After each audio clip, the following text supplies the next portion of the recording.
Então, como eu falei para vocês, agora nós vamos falar da aula 38, que foi sobre campo gravitacional. O campo gravitacional é o nome que a gente dá à região que existe devido à perturbação gravitacional que um corpo que tem bastante massa produz ao seu redor. Então, se dois corpos se interagem, é devido ao campo que é gerado ao redor, né, deles.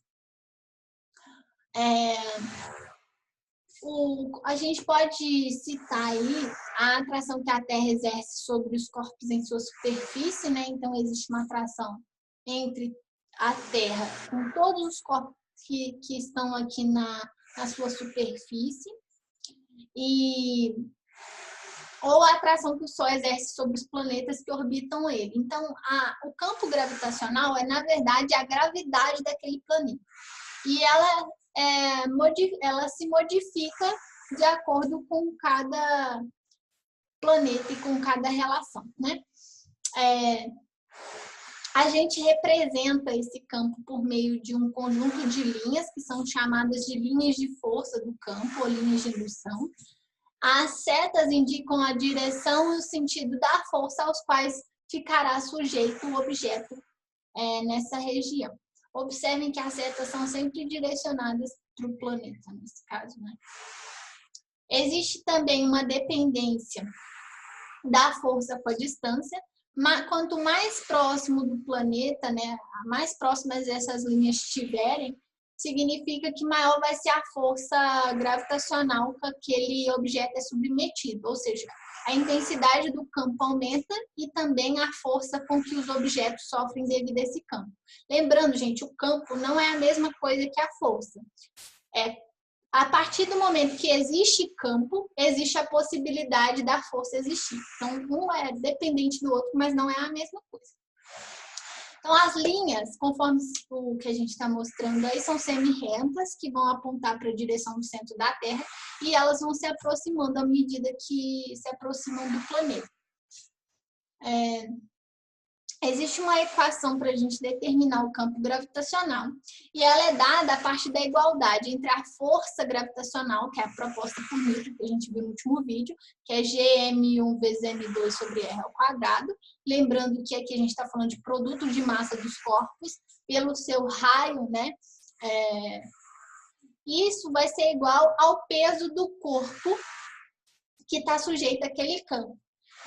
Que no caso vai ser a massa vezes G. Então, observem que tem aqui uma massa 2, que é um corpo, que ficou sujeito. Quando eu igualo essas coisas, eu vou achar que a ação gravitacional ela não depende da massa desse corpo, mas simplesmente da massa do planeta, né, do corpo maiorzão aí.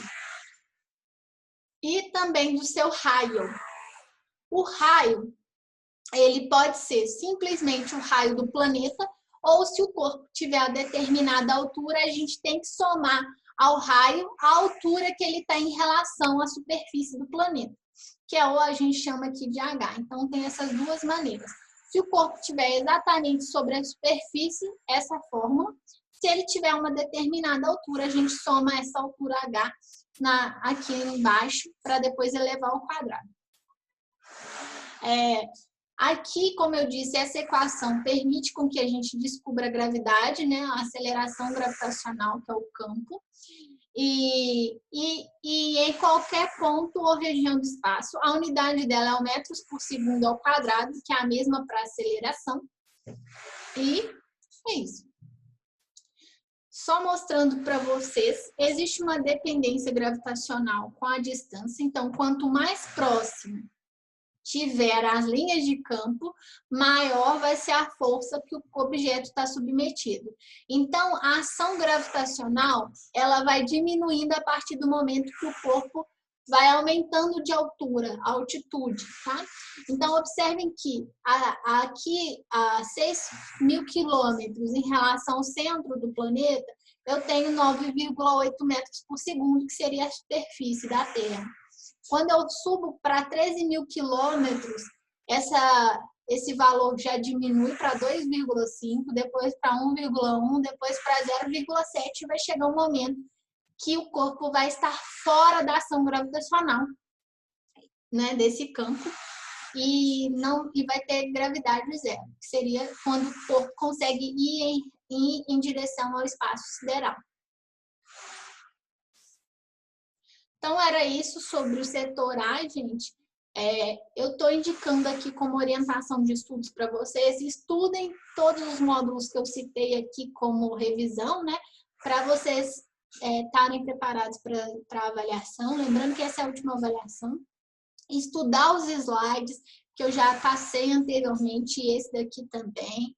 E, por favor, façam uma atividade de revisão que eu coloquei em PDF, no item orientações de estudo, lá no Google Sala de Aula. Vocês vão refazer no caderno, do jeito que vocês quiserem, tirar a foto e enviar lá pelo Google Sala de Aula. Vocês podem enviar como comentário, tem uma função lá de anexar.